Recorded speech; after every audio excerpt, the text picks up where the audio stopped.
MR constructions వాళ్ళు గుంటూరుకు 3 వైపులా 3 మంచి అపార్ట్మెంట్స్ నిర్మిస్తున్నారు. పక్కా వాస్తు, మంచి మెటీరియల్ వాడతారు. మేనేజ్మెంట్ బ్రహ్మాండంగా ఉంటుంది. 24 hours water supply, more over time కి డెలివరీ. ఎంఆర్ కన్స్ట్రక్షన్స్ మీ ఇంటిని అందంగా నిర్మిస్తాం. బ్యాన్ చేశారు అధ్యక్ష చైనాలో. అది ఇండియా తీసుకొచ్చి దాన్ని ప్రతి హోటల్స్లోను ప్రతి వంటలోనూ వాడుతున్నారు అధ్యక్ష.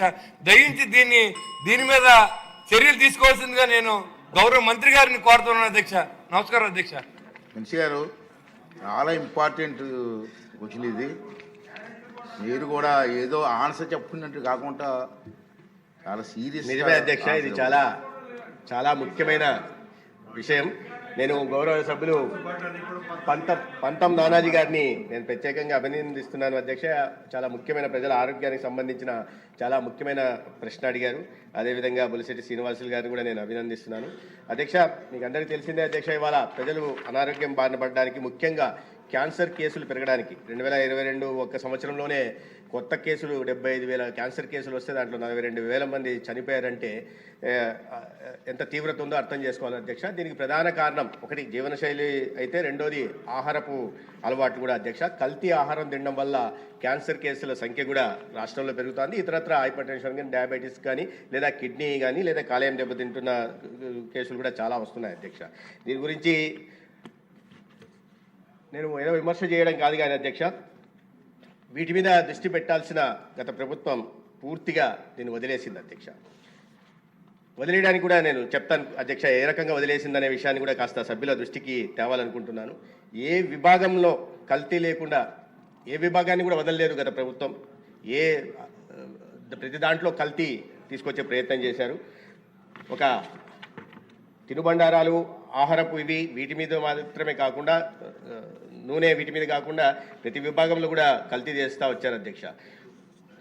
వీళ్ళు ప్రధానంగా అధ్యక్ష 5 సంవత్సరాల పాటు వీటి మీద దృష్టి పెట్టలేదనడానికి ప్రధానం నేను ఇది చెప్పదలుచుకున్నాను అధ్యక్ష. రాష్ట్ర విభజన జరిగిన తర్వాత హెడ్ క్వార్టర్స్లో, ఐపీఎం హెడ్ క్వార్టర్స్లో 279 మంది స్టాఫ్ ఉండాల్సి వస్తే కేవలం 6 మంది మాత్రమే ఉన్నారు అధ్యక్ష. కేవలం 6 మంది మాత్రమే హెడ్ క్వార్టర్స్లో ఉన్నారు అధ్యక్ష. ఇది పరిస్థితి అధ్యక్ష. ఇంకా ఫుడ్ సేఫ్టీ గురించి తనిఖీలు ఎలా చేయాలి, ప్రజల కల్తీ లేకుండా ప్రజలకు ఆహారం ఎలా అందజేయాలి అనే దాని మీద ఆయన మహానుభావుడు ఆయన సమాధానం చెప్పాలి అధ్యక్ష. తర్వాత ఈ డిస్ట్రిక్ట్ పోస్టులు, ఫుడ్ సేఫ్టీ పోస్టులు 160 శాంక్షన్ పోస్ట్ అయితే 106 మంది ఉన్నారు, 54 ఖాళీలు ఉన్నాయి అధ్యక్ష. తర్వాత ల్యాబొరేటరీలో, ఎందుకంటే పరీక్షలు నిర్వహించాలంటే ల్యాబొరేటరీలు చాలా అవసరం అధ్యక్ష. అక్కడ 138 మంది ఉండాల్సి వస్తే 43 మంది మాత్రమే ఉన్నారు, 95 ఖాళీలు ఉన్నాయి అధ్యక్ష. అంటే ఒకటి తనిఖీలు నిర్వహించడం, శాంపిల్స్ తీసుకోవడం, ఎన్ఫోర్స్మెంట్ శాంపిల్ తీసుకోవడం, వాటిని ల్యాబ్లలో పరీక్షలు చేయడం అధ్యక్ష. ఒకటి సిబ్బంది లేదు, రెండోది ల్యాబ్లలో పరీక్షలు నిర్వహించడానికి, తనిఖీలు చేయడానికి సిబ్బంది లేరు, పరీక్షలు నిర్వహించడానికి కూడా సిబ్బంది లేని ల్యాబ్లు ఉన్నాయి. ల్యాబ్ కూడా చెప్తాను, ఆ పరిస్థితులు ఆ రకంగా ఉన్నాయి అధ్యక్ష. మరీ దారుణం ఏంటంటే అధ్యక్ష, దీన్ని పటిష్టపరచడం కోసం గతంలో ఎన్డీఏ ప్రభుత్వం ఒక నోటిఫికేషన్ ఇచ్చి, జిఓ ఇచ్చి నోటిఫికేషన్ పిలిచి 143 పోస్టులకి నోటిఫికేషన్ ఇచ్చింది అధ్యక్ష. జిఓ ఇస్తే తర్వాత ప్రభుత్వం మారింది, ఆ 143కు 143 నియామకాలు చేయకుండా పూర్తిగా వదిలేశారు అధ్యక్ష. అంటే ఆరోగ్యం అంటే కేవలం ఏదో ఆసుపత్రి, ఒక విలేజ్ హెల్త్ క్లినిక్ గురించి చెప్పడము, వీటి మీదే గత ముఖ్యమంత్రి దృష్టి పెట్టారు తప్పిస్తే ఆరోగ్య సంరక్షణలో ఆహారం అనేది చాలా ముఖ్యమైన పాత్ర వహిస్తుందనే విషయం కనీస అవగాహన లేకుండా పాలకులు గతంలో ఉన్నారు అధ్యక్ష.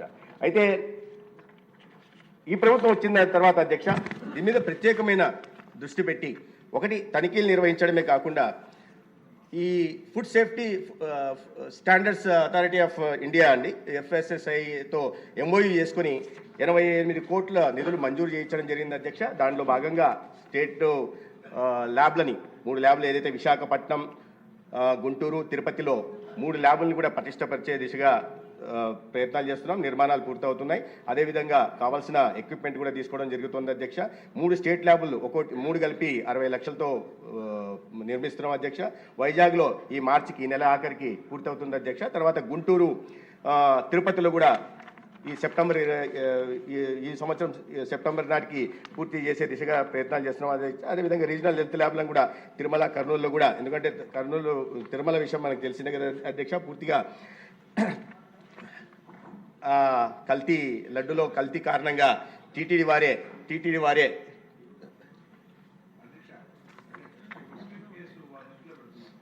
మీరు మధ్యలో మినిస్టర్ గారు అయిన తర్వాత మరి రేట్ చేయండి. మధ్యలో అది నాట్ కరెక్ట్ కదా. తిరుమలలో లడ్డు కల్తీ విషయంలో నేపథ్యంలో అక్కడ ఒక ల్యాబ్ను కూడా టీటీడీ వారే స్పేస్ ఇస్తే దాంట్లో కూడా ల్యాబ్ను ఒకటి పెడుతున్నాం అధ్యక్ష. కర్నూలులో కూడా ఒక ల్యాబ్ను పెడుతున్నాం. దీంట్లో ప్రధానంగా మళ్ళీ ఫుడ్ సేఫ్టీ దీన్ని మరింత పటిష్టపరచడం కోసం సేఫ్టీ అండ్ వీల్స్ పేరుతో మొబైల్ తనిఖీలు నిర్వహించడానికి కూడా అమలు తీసుకొస్తున్నాం అధ్యక్ష, యూనిట్లు తీసుకొస్తున్నాం. ఇది ఒక ఎత్తు అయితే, ఇప్పుడు వాటర్ క్వాలిటీ మానిటరింగ్ ల్యాబ్లు 4 ఉన్నాయి అధ్యక్ష. డిస్ట్రిక్ట్ పబ్లిక్ హెల్త్ ల్యాబ్లు 4 ఉన్నాయి. ఎందుకంటే సభ్యులు అడిగారు ల్యాబ్లు ఉన్నాయా అని చెప్పి, ఉపసభాపతి గారు కూడా అడిగారు. రీజనల్ స్టేట్ పబ్లిక్ హెల్త్ ల్యాబ్లు 3 ఉన్నాయి. అదేవిధంగా వీటిలో ఇది అయితే చెప్పాను నేను, కొరత ఏముందనేది. అయితే అధ్యక్ష, గతంలో ప్రభుత్వం వేటిని వదలకుండా చివరికి అవినీతిలో పంచభూతాలను కూడా, నింగి, నేల, నీరు, నిప్పు, గాలి, ధూళిని కూడా వదలకుండా చివరికి ఆహారాన్ని, గింజల్ని, నూనెల్ని వదలకుండా చివరికి గౌరవ సభ్యులు ఎత్తారు మాంసం గురించి. మాంసంలో కూడా కల్తీ చేసి అవినీతికి పాల్పడదామని ప్రయత్నం చేశారు అధ్యక్ష. నాకు తెలుసు మటన్ షాపులు పెట్టే ప్రయత్నం కూడా ప్రభుత్వం చేయబోయింది. దాంట్లో ఇప్పుడు అర్థమవుతోంది ఈ శాఖకు వచ్చిన తర్వాత ఎందుకు మాంసం షాపులు పెట్టబోతున్నారు, ఎందుకు ఇటువంటి అద్భుతమైన ఆలోచన గత ముఖ్యమంత్రికి వచ్చిందని నేను భావించాను. కానీ దాంట్లో కూడా అవినీతికి ఆస్కారం ఉందనే భావంతో మటన్ షాపులు తెరవబోయారనే విషయం ఇప్పుడు దీంట్లో ఇంత పెద్ద ఎత్తున జరుగుతున్న విషయం చూసిన తర్వాత నాకు అర్థమవుతుంది అధ్యక్ష. అయితే కొన్ని విషయాలు చెప్పారు, వీటి మీద నిరంతరం సమీక్ష నిర్వహిస్తున్నాం అధ్యక్ష. ముందు నియామకాలు నిర్వహించడానికి, ఎందుకంటే వీటిని ఆరోగ్య శాఖలో ఒక సౌలభ్యం ఉంది అధ్యక్ష. టెర్షరీ హెల్త్ కేర్లో, డిఎంఈలో, తర్వాత సెకండరీ హెల్త్ కేర్లో, తర్వాత ప్రైమరీ హెల్త్ కేర్లో మనమే నియామకాలు చేసుకోవడానికి అవకాశం ఉంది. కానీ ఈ ఐపీఎంలలో కానీ, డ్రగ్స్లో కానీ, డ్రగ్ అథారిటీలో కానీ ఏపీపీఎస్సీ ద్వారా నియామకాలు చేయాలి. ఏపీపీఎస్సీ ద్వారా నియామకాలు చేయాలంటే చాలా సమయం పడుతుంది, టైం కన్జ్యూమింగ్ ప్రాసెస్. కాబట్టి దానికి మాకు మెడికల్ రిక్రూట్మెంట్ బోర్డుకి అవకాశం కల్పించాల్సిందిగా మేము ఫైనాన్స్